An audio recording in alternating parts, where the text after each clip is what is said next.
Hey guys, and welcome back to the Money Game with AC. Yeah, I'm wearing my glasses just because my eyes are bothering me for now, so don't worry about me. So quickly, I want to cover in this video. I want to make it really short. I know you don't have enough time.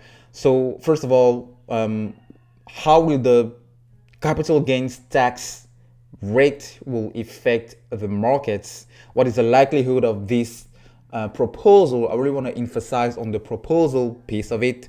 Is going to impact the markets, and what does it mean in terms of impact on AMC stock? All right, so first of all, if you are not aware yet, today the market really reacted on the negative following the news from President Biden pushing for a proposal to increase the capital gains tax from 20% to almost 40%. So right now, when you do have capital gains, meaning you have a profit into the markets, in the stock market, then you have to pay 20% of that profit as capital gain according to your income tax, right? I mean, your tax bracket.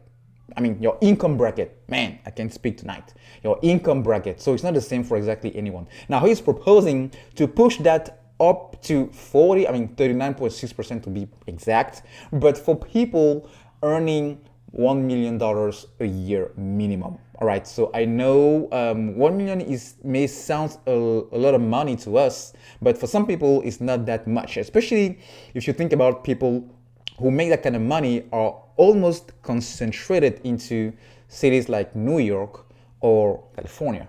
And for those, it's even worse because they will have to pay additional state income, meaning it's not only 40% for them, it's up to 52% for New York and 56.6% for the guys in California. So it is crazy. I mean, guys, it means if AMC does squeeze, all right, and then you have a capital gain of $100,000 or $1 million, which is not that crazy, depending on your shares amount, right? Well, you have to pay 56% to the government and keep 44%. I mean, it is crazy, right?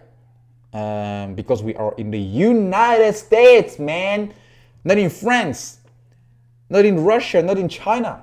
Just kidding.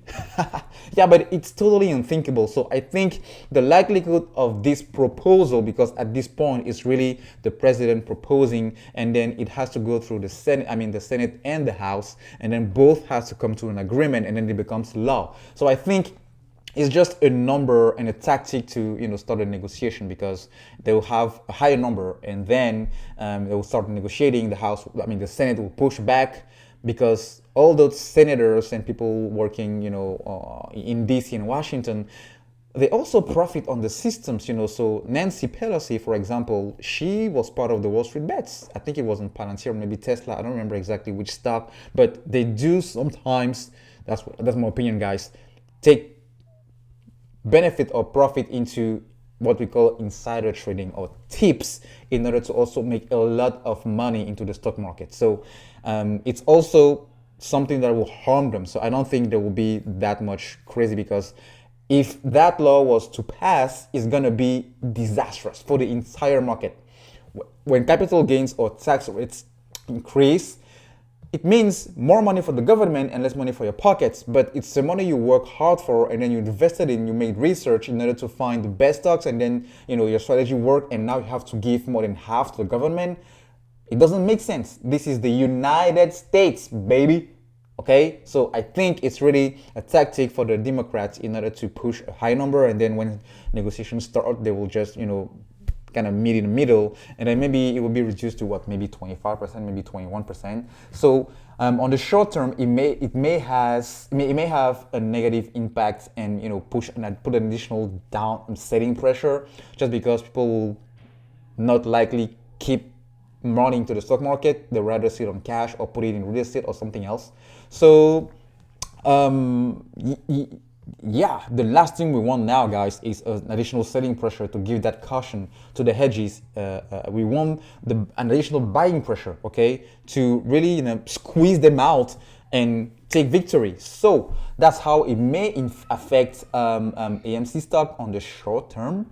But on the long term, and by long term I really mean depending on when the short squeeze does happen, all right? So if the law, or if this was supposed to be low before the short squeeze, then we have to pay. Okay, so it means if you squeeze and you end up having $100,000 into capital gain, or maybe $1 million, then you have to pay more than half. Now, if it doesn't, then we're safe. All right, so that's how I think it may affect AMC stock, but I can be wrong. But let me know in the comment section what you guys think. Thank you.